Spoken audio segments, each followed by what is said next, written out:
Hello, Peekers. Welcome back to Plot Peak. I am Miranda. And I'm Mackenzie, and this is your one-stop shop for storytelling Tea spilling. and to keep up with all the latest book talk drama that you have been missing out on. Play. Slay. Do we have any live updates?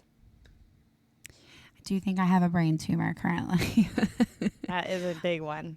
Yeah, but also, as we said in the last episode, I am raw dogging life, so I'm trying to rein it back in, be rational. Meanwhile, I'm like, you should go to the ER. Yeah, Miranda's, I'm telling her about it, and she's like, you know what you should do? You should go straight to the emergency room. Terrible.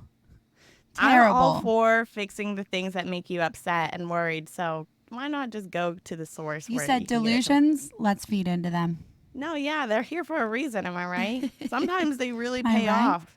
Am I Yeah. right?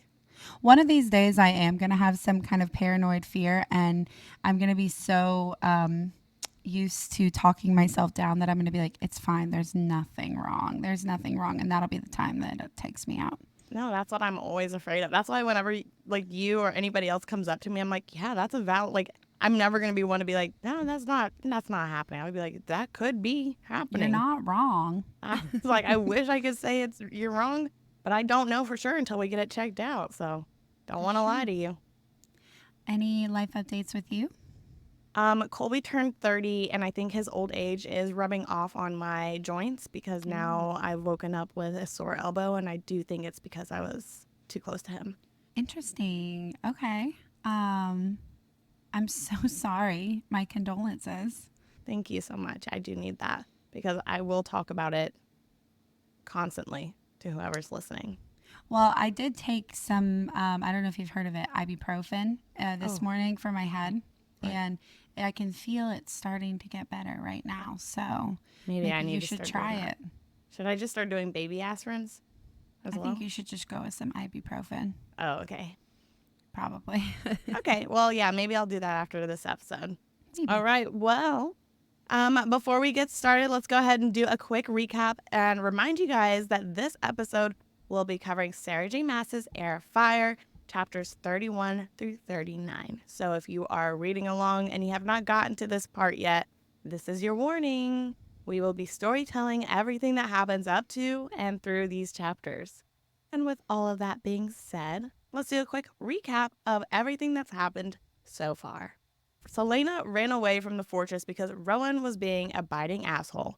And during her camping, she woke up to 3 skinwalkers tracking her.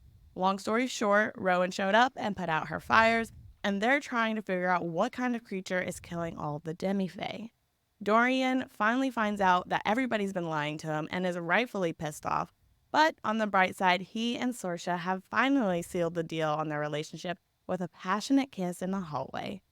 Aiden and Chaol are becoming besties low-key, and we learn that the rebels believe a big spell was being used to create a triangle around the areas where magic was vanished. And Manon, in a surprise turn of events, did not get Titus as her wyvern. Instead, she claimed Abraxos, the oldest bait wyvern in the camp, the underdog. Did I miss anything else?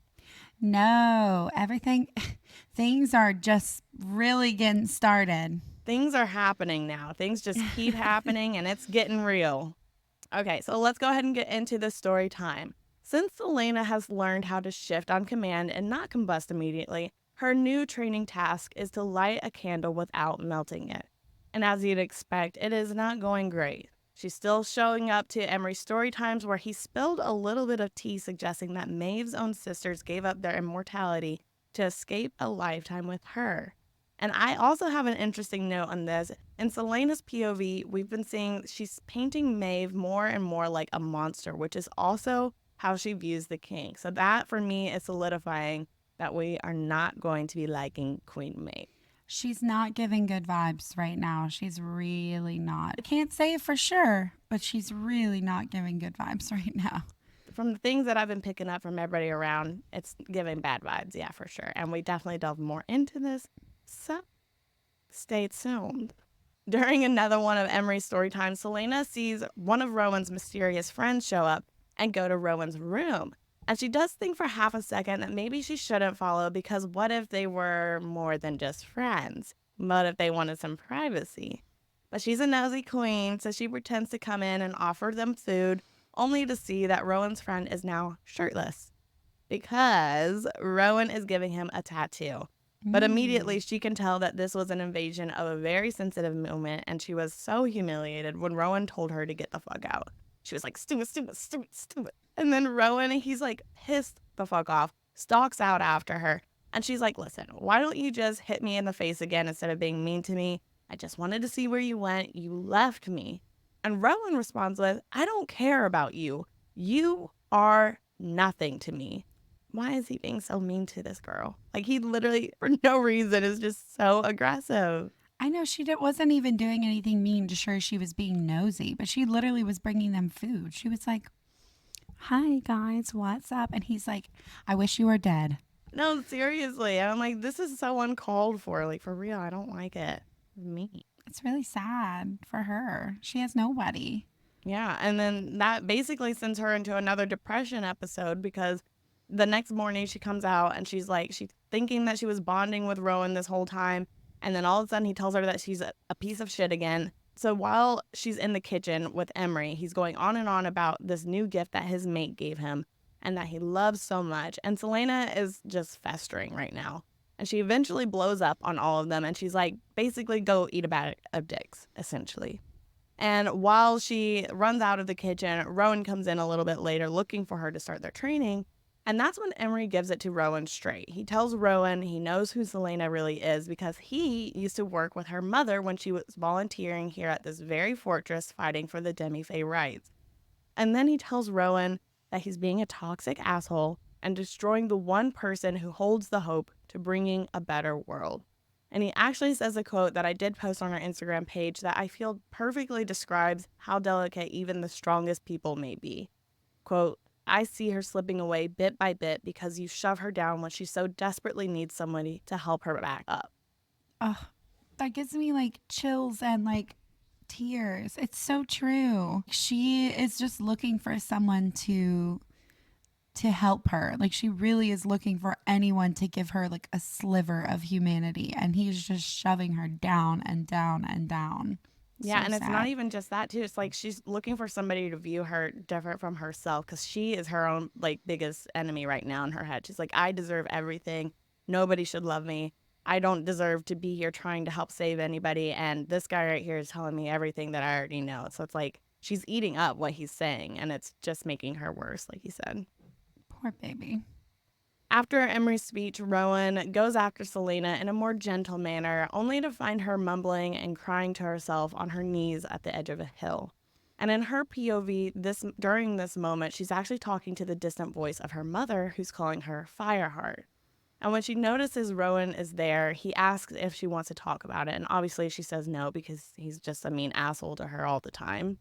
And they go on to start their next training exercise. And this involved him bringing her to this big frozen lake cave. And on it was a blanket and Luca. No. Luca was chained to the frozen lake with his chains frozen through the lake itself. So that's how he was stuck out there. Meaning Rowan did this. To make a long story short, Rowan tricked Lucas to help Celaena train without knowing all the risks, aka that she would likely set him on fire. But luckily, Luca is too oblivious to this danger and very fixated on just how hungry he is. Rowan knows that Celaena lets fear control a lot of her right now, so if he can get her to practice control and with it that way, maybe it'll be a good place to start. Which honestly, it is a really great incentive to practice self-control. Because if she does lose control, like we said, she's going to risk melting him, setting him on fire, or putting a hole in the lake and sending him down to drown. I think it's also really interesting to note too that at this point there had been like lots of little whispered conversations, and Emerus is the only one that had said that he knows who Celaena is slash who Aelin is. So everyone else, one doesn't, they know she's like some kind of demi-fae, but they've never seen her shift. They've talked about like different powers and things like that that other demi-fae have, and you know they're kind of like, listen, like the people that are getting in close to Queen Maeve, those are the ones that have like the big powers like fire or ice or wind or like being able to control the earth and stuff like that. And they were like, yeah, none of us have anything like cool or whatever. So nobody has seen her powers other than Rowan. Nobody knows what kind of powers she has. So she also is kind of having to reveal herself a little bit in this moment to Luca, who she's been becoming like Mm-hmm. kind of casual friends with, if she wants to save him. Yeah. I actually didn't even put that together either. So that's interesting. That's a good little point to point out. Team. I'm doing my Team. part. You did do your part. Thank you so much for that. Salutes. So she starts burning through this ice holding his chains, and after much concentration, she gets through. However, things take a turn because once Luca was out and the chains were gone, Celaena sees a giant red eyeball staring right back at her.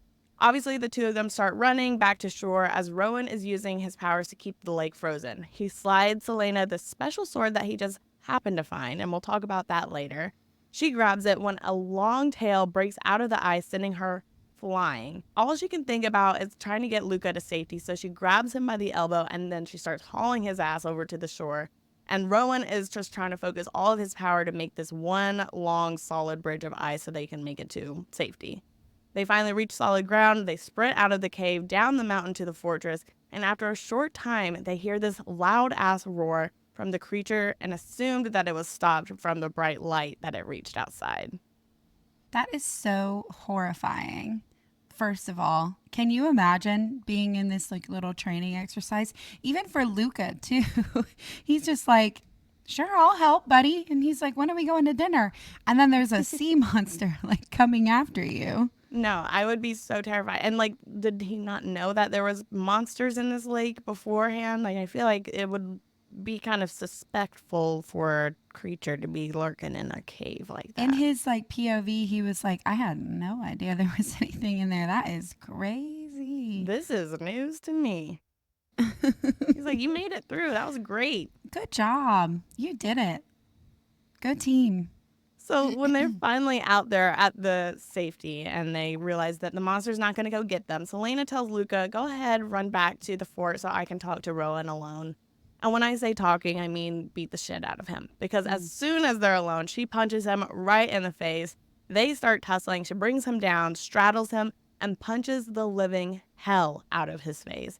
And while she's beating the shit out of him, he's just laying there as if he's accepting this beating. And she's yelling. She's like, if you ever put someone else in danger like you just did to Luca, I will kill you. And Rowan says through the punches, why, Aelin? Which triggers her even more. She grabs his wrists as hard as she can and she shoves them to the ground. Her anger turns into word vomit and she lets everything that she's been holding in out. The pain she felt from Nehemiah lying to her and then arranging her own death because Celaena was too afraid to take a stand. And the hate that she has now grown for Nehemiah, another person who died for her because she was too afraid to face who she really is. That is so sad. I feel like she's been holding in, like you said, so much self hatred and so much guilt for all the things that have happened when a lot of this really was out of her control. She literally feels to blame for everything.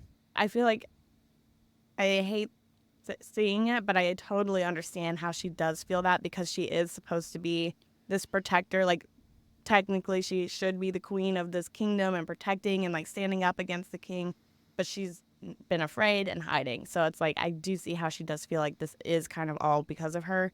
But at the end of the day, she's not the villain. She's not the one making all these things happen. It's definitely other people with their own agendas. So, Yeah. And like we've said, I mean, yeah, sure, she is supposed to be a queen, a protector, all these things.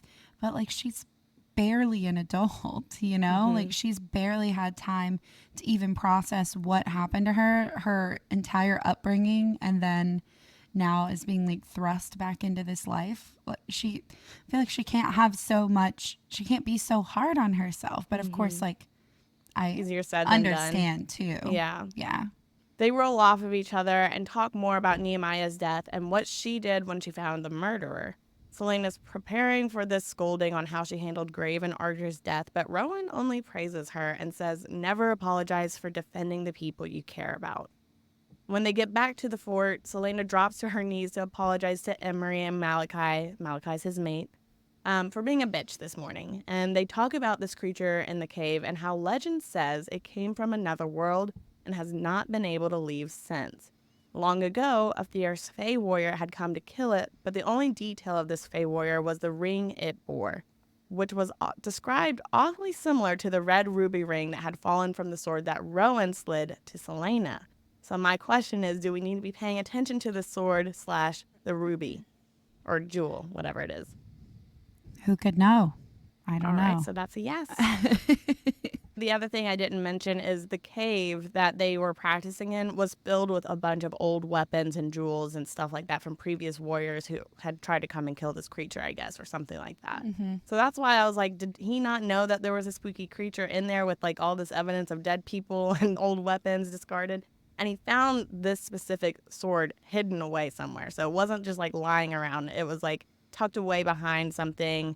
And he just happened to pick this one up. And yeah, so I'm just like, this seems really interesting. We will be keeping an eye out on that then. Celaena feels bad later on that night because she noticed when she was gripping Rowan's wrist during their fight that she had actually burned him. So she brings him some extra healing salve as an attempt to apologize, and he's like, no, I deserved it. I was being unhinged.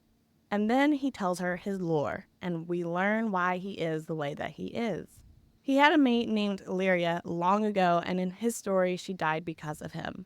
He was young, and his biggest dream was to become a famous warrior, so he joined Queen Maeve's legion. And when he was off campaigning for Queen Maeve, he met his mate, Lyria, selling flowers at a village market.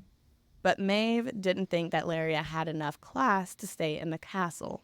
So Rowan took a step away from campaigning for Maeve to be with his mate outside of the castle. But when the war started, Maeve had called for him again. And since he was still young and eager to prove himself as a fierce warrior, he went. He left Lyria, and after being gone briefly, he got word that enemies were closing in on his home border. So Rowan said that he raced back to help protect her, but when he got there, it was too late. The enemy had burned her home, burned her to ashes, and when he found her body, he discovered that she had been with child. And after a closer look, he realized that she had been pregnant since before he left. And he was just too focused on himself and his potential glory that he didn't scent it before. So that's why he's given himself these tattoos in the old Fae language so he can be reminded of his mistakes forever for leaving his mate. And it tells her story. And after all of that, he spent many years in his animal state out of shame, and he wanted to die. And the only reason he didn't die was due to his animal instincts to fight and survive. After a few years, Maeve found him and asked him to rejoin her legion. He did, and he swore a blood oath to her in the secret hope that he would die quickly on the fields of battle. So Rowan apologizes to Celaena for his behavior, and they make this pact to be on each other's sides from here on out, aka calling it truce from trying to trigger each other constantly. I feel like that does explain a lot of like his anger. However, I don't know why it was so heavily directed at her. That's my biggest thing. I'm like, that does make sense, but on one hand, you're immortal. I don't know how long ago this lasts, and I know that mates' bonds are very deep, so it's like I can see that being painful still. But the fact, like what you said, he's really directing a lot of this anger to her and not everybody. Like, he's mean to everybody else, but he's like really going after Celaena. I don't feel like that's still an equal reason to be treating people like that. I wonder if she like reminds him of his mate in some way, like reminds him of like her personality or her like the way she looked or something, and he like can't stand to look at her. Ooh, that's a good thought. And obviously he's having to be in such close proximity to her all the time. I don't know. Yeah. Just a thought. But also I think it's fair to mention too, because someone in this podcast, one of the two of us, kept saying you were like, they've got to be mates. They've got to be mates. I think Celaena or Aelin did talk a little bit about this. She was like, oh, well, he had a mate. And so like, I guess he'll never have one again type thing. And so I do think it's fair to mention that you only get one mate. So you were wrong, idiot. Yeah. Just They kidding. still do give very, and we talk about this too, so they still give mate vibes. So there's something going on. They do give mate vibes, but I do think we'll talk about something that we can Talk talk a little about. bit about later We'll talk about something that we can that talk could about. potentially connect them outside of a mating bond. Tea. Tea. So Celaena slash Aelin, and I feel like I have to keep calling her Celaena right now because she does not want to be Aelin, and she's made it very clear in her POV that she feels safer and more hopeful for her life as Celaena. So Celaena and Rowan have another conversation, and this time it's about her family while she's redoing the tattoo that she melted off of him. She tells him why she's afraid to be queen like Maeve wants her to be. She doesn't want to be another pair of shackles to people like all the other rulers, and she doesn't know if she's going to be a good queen. She gets sad about her role in this world, and she questions why she's even still here training with him. And Rowan does the classic chin grab with the heavy eye contact move. They have a moment together, and he tells her that while he's trying to figure out what they're going to be for each other, he wants her to talk about whatever she needs so he can better understand her. So goodbye, Chaol, and hello, new love interest, am I right? So we just got all the exes out of the way. Let's start a new relationship. But he is toxic. I'm so sorry, but if somebody grabs my chin and forces me to look at them, it's over. I Has mean, anybody ever done that to you? yes. Whenever I told Colby about these things, he started doing that more, and honestly, it makes me really scared whenever they do. I'm like, oh God, don't look at me so. I mean, it can't be aggressive, but if No. I can't even tell the story, it's not appropriate for. How are we ever gonna get into smut if you can't talk about your life? But if we get into smut, we're not talking about my life. This isn't call her daddy. This It's is micro peak or time, right? Micro peak. What's the story? Micro peak. if somebody's grabbing my like or my chin or my neck or something like that and like forcing me to look at them, it's got to be during an intimate moment Right. where it's like, look at me. Wait, but during an Panties intimate off. moment, I imagine that being such a slow thing. The way you're saying it, I feel like in an intimate moment, you said it can't be aggressive, but I feel like it would have to be aggressive during an intimate moment. I guess you would have just had to be there. I don't know. I don't know how to Next describe time, it to you. just FaceTime me Next so time I'll I let you know. I'll be like, can we do this again for the camera? Thank for you. yeah, that would be much more appreciated because I need the damage. I need to see. I'm a visual. You're a visual learner. I think that's totally fair. The next time I have an experience, we're single girlies out here, but the next time I have an experience, I'll make sure that the person is okay with documenting everything, and I will send it directly to you. Can we share it to the page so everybody else can see what you're talking about? So if you submit a bookish battle, I will consider sending a part of it to you. That's a really good incentive. Hotpeakgirlies@gmail.com. Thank you so much. That's a really good incentive if I've ever heard one. Not so. like promoting like prostitution. I'm like, you Liter- will get payment for services rendered. So funny when we're literally just begging for stories. We're like, I will send you my next Nudes. Forget the $20. You're getting full video, 4K. Just email at the bottom of the bookish battle your preference, and we'll try to abide by that. Thank you. All right. So moving on to Manon and Abraxos at the Gap. Abraxos is definitely different from the other wyverns. And as Manon is trying to feed and train Abraxos, she is picking up on his little personality. She learns that he loves flowers, and just like her, he is sus about the camp's food. He has made it very clear that he would rather eat the plants than eat the meat that they serve. She actually tries a piece of his meat and she spits it out immediately, understanding why he wouldn't take it. And just like the men's blood here, it tastes off. Not sour, but wrong. So since Abraxos is refusing to eat the meat from the camp, Manon has to go hunting. She sees some mountain goats nearby, tackles one to the ground. Yeah, Manon is so cool she can hunt goats for her pet wyvern. But Sarah J. Maas knows how to keep characters humble. And for Manon in this situation, she felt it would be a good time to do so. And she had the goat that Manon tackled drop a fresh dump right on her as they fell. Amen. Keeping people humble every day. Amen. I mean, I do feel that As big of an ego as Manon has, it might be good for her to be knocked down a peg every now and then. Yeah, and I feel like this is a fair humbling. Like, it's nothing like super harmful, but it's like, check yourself, You said, well, remember your that's place. embarrassing. Mhm. And Abraxos was very appreciative of the sacrifice, but Manon's grandma was not pleased. And after she saw her come in covered in goat shit, she tells Manon that she has until tomorrow to be flying with the bait wyvern or die. So Manon takes Abraxos back out to see if he can do anything off of this baby cliff since he's never flown before. And he's pretending that he can't hear her as she's explaining what she's trying to do. And she's like, you know what? Fine. You asked for this. She runs and jumps on his mount, and immediately he starts panicking and bucking towards the opposite side of the baby cliff to the end that would send them to their death if he's unable to fly, because at the bottom of this side cliff are tall, jagged rocks pointing straight up. So this is a terrifying moment that gets even more terrifying when Abraxos falls off that scary side cliff, leaving Manon with no choice but to go off with him. They're falling. It's chaos. Manon is picturing all the ways she could possibly die with Abraxos. Abraxos is spinning, tumbling, all the way down the steep fall, and Manon is yelling at him. She yells at him to open his wings to try. And finally, he does. And then they soar. Manon is seeing for the first time how the lights have turned on for Abraxos after years of being chained and beaten and crippled. He's finally free in the air with unyielding joy. He gets so high in the air, and with no one watching, Manon flings her arms open, embracing the joy of the free fall with Abraxos. And reading this part, it makes me feel like it's a little bit of foreshadowing of Manon growing to sympathize with the captive beings.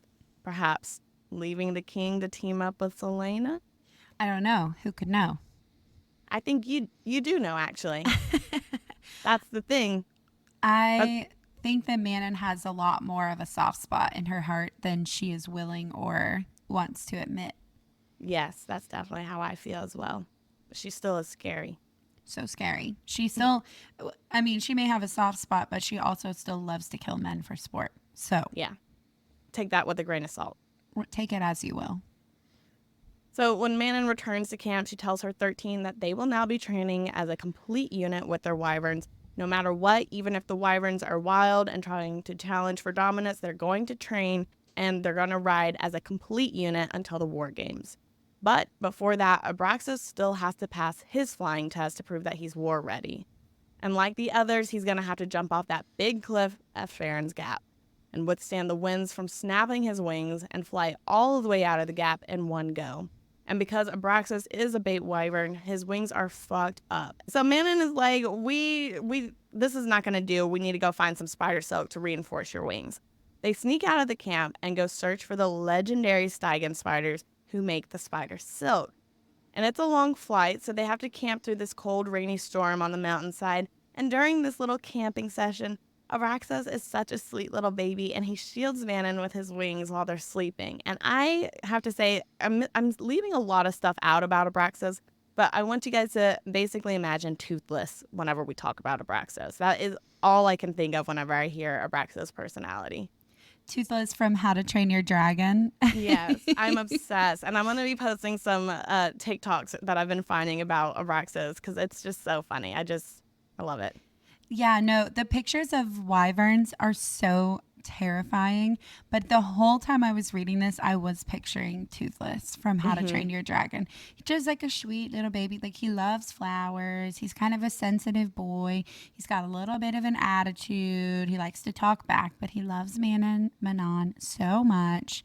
And yeah, he's just so cute. He's like a kind of like a little mother hen in the most precious way. Yeah, he is. He's a good boy, and I love him. So For anyone who doesn't remember from Assassin's Blade, when we talked about spider silk, the spider silk is a type of material that is, it looks very silky. It's made by these Stygian spiders, and it's supposed to be as strong as steel. Like, nothing can penetrate this material. So the reason she wants to get it for Abraxos is because it is the most powerful type of fabric, material, whatever, on this earth that could withstand anything. It could withstand battle. It could be even stronger than his original wings because it is so strong and powerful. And if you guys remember, Celaena had placed a small sliver of it over her and Sam's heart in their material whenever Arabin had made them new uniforms. So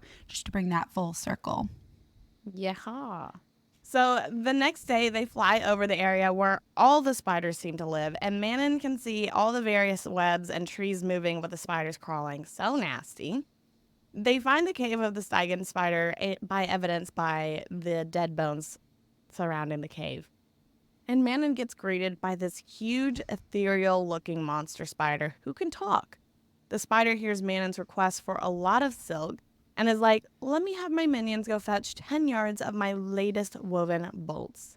And while they're off, the spider ponders what she would want in exchange because, you got to give them some quality like life years, or what was the other one? Basically, she's trying to barter with the spider, and the spider's like, maybe I'll take your beauty. I would love to have that. Or, maybe I'll take a bunch of years off your life, but I feel that I want something more. And she's really trying to barter with her, but the spiders really only take something of immeasurable value. They don't want money, they don't want anything like that. They want something that is irreplaceable.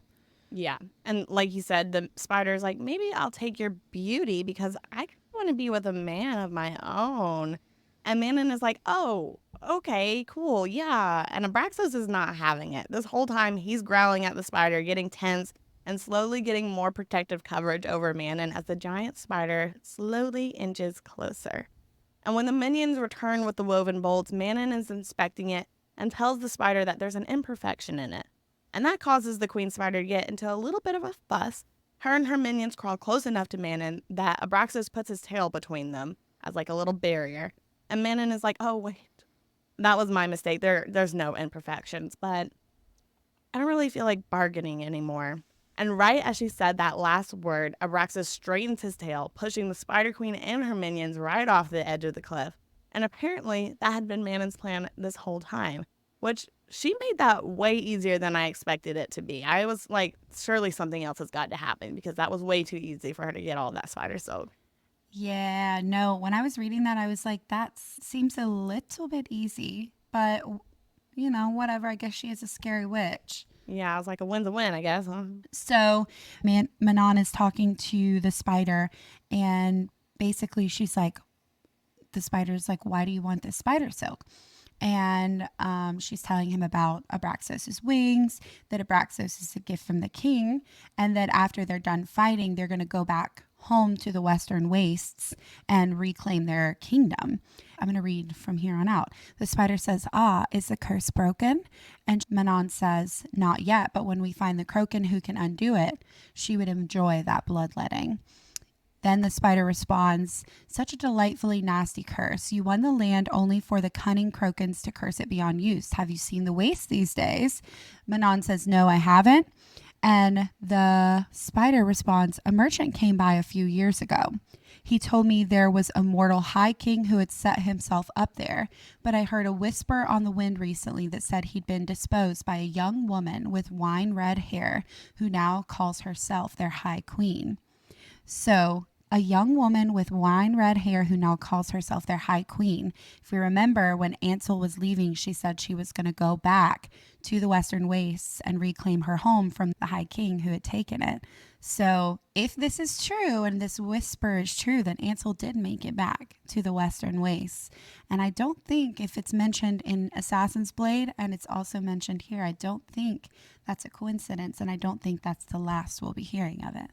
Yeah, actually, I did pick that part up. I was kind of like, is she talking about the same people that I think she's talking about? She could be. Yeah, but it does sound an awful lot like Ansel. And I was like, that was such a unique piece of side information that she just pointed out. She was like, oh, this redhead girl is now the queen. Yeah, but in Assassin's Blade, they constantly described Ansel as a woman with wine red hair. And I think that is just very specific wording. Thank you for that. Manon doesn't tell anybody about their little journey to the spiders or about Abraxos' subtle new glow in his wings. She also has so much spider silk left over for future repairs that she doesn't want anyone to know about it. So Manon attempts to get Abraxos to do the Northern Fang cliff diving test, the final test that he has to do. But again, Abraxos is not having it.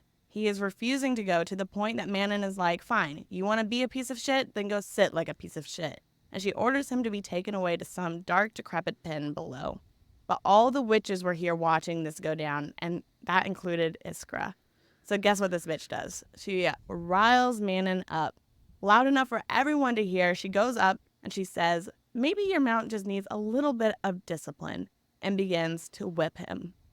While her goal to rile Manon up works, she stops dead in her tracks to the sound of Abraxos' scream after the whip cracks. She sees him curled against the wall with a cut super close to his eye, and before anyone has the chance to stop her, Manon is running for Iskra. They both get a couple good blows in until Manon gets her knee on Iskra's chest and wails the shit out of her face until her third pulls her off. And I'm not mad about Iskra getting beat up, but poor baby Abraxos. It literally makes me want to cry. It makes me think of like a sweet little dog just getting beat for being scared or something. Oh, I'm going to start crying. When I was reading this book, I was like, this is so difficult to read. Yeah, it was hard because I thought that Abraxas was more so just being stubborn and didn't want to do it because he's an animal. But I'm seeing more and more like context of him being like, I have never flown before. I've been nothing but like damaged and beat up. I don't think I can do this. Like, he's scared for himself rather than just being like stubborn, you know? So it's like, yeah. Well, and that's how they used to punish him too. They used to whip him and beat him. And so he's like, oh, I just feel like poor baby's getting like triggered and scared. It makes me literally want to start sobbing.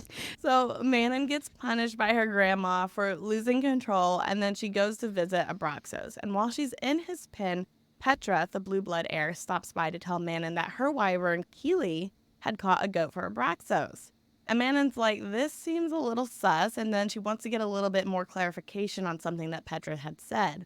She asks, Keely said that she got that for Abraxos? Like, she talked? And Petra gives her this look, and she's like, yeah, doesn't yours?